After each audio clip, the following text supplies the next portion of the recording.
औसा तालुक्यातील वडजी येथे अनैतिक संबंधाच्या संशयावरून एकाचा निर्घृण खून, आरोपी मोकाट. खून प्रकरण सीआयडीकडे वर्ग करण्याची मागणी. मुलाचा खून प्रकरणातील 6 आरोपींना पोलीस पाठीशी घालत असल्याचा मातापित्यांचा आरोप. औसा तालुक्यातील वडजी येथे अनैतिक संबंधाच्या संशयावरून आपल्या मुलाचा निर्घृण खून करण्यात आला असून या प्रकरणी भादा पोलिसांनी केवळ एका अल्पवयीन आरोपीला अटक केली असून इतर 4 आरोपींना पोलीस पाठीशी घालत असल्याचा आरोप व मुलाचा झालेला खून प्रकरण सीआयडीकडे वर्ग करण्याची मागणी. मयत रणजित माळी यांचे आईवडील सौ पद्मिनीबाई तानाजी माळी व तानाजी सोपान माळी यांनी लातूरात पत्रकारांशी बोलताना आक्रोश करीत दिली माहिती. या प्रकरणातील सर्व आरोपींवर गुन्हे दाखल करून तात्काळ अटक करून त्यांच्यावर कठोर कारवाई करण्याची मागणीही त्यांनी केली. औसा तालुक्यातील वडजी येथे दिनांक 29 डिसेंबर 2023च्या मध्यरात्रीनंतर रणजित तानाजी माळी यांची शेतातील गोट्यात तीक्ष्ण हत्याराने वार करून निर्घृण खून केल्याची घटना घडली आहे.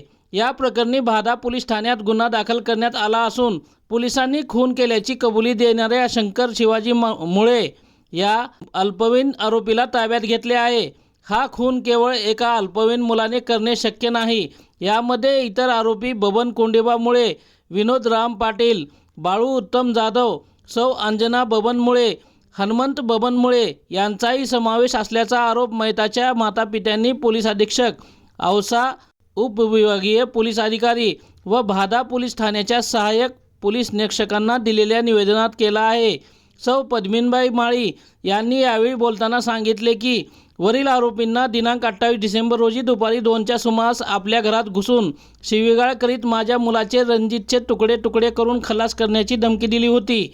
मुलाला 2024 वर्ष उजाडल्याचे पाहू देणार नाही असेही धमकावले होते. यात आपण त्या धमकीकडे गांभीर्याने पाहिले नव्हते, पण आरोपींनी धमकी खरी करून दाखवली व आपल्या निष्पाप मुलाचा बळी घेतल्याचा आरोप केला. तानाजी माळी यांनी यावेळी बोलताना पोलीस आरोपींना जाणीवपूर्वक पाठीशी घालत असल्याचे सांगितले.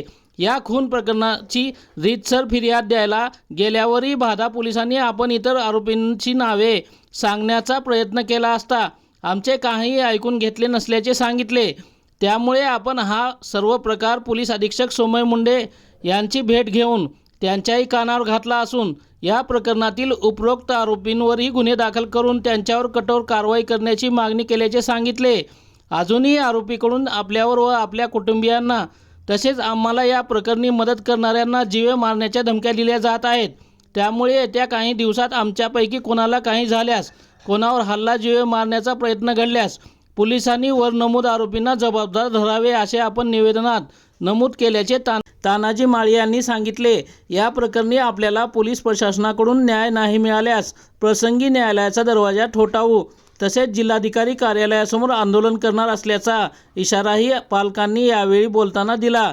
या प्रसंगी नेताजी सोपान माळी, सौ सुनीता फुलचंद माळी यांचीही उपस्थिती होती. मराठी न्यूज, मी नितीन चालक.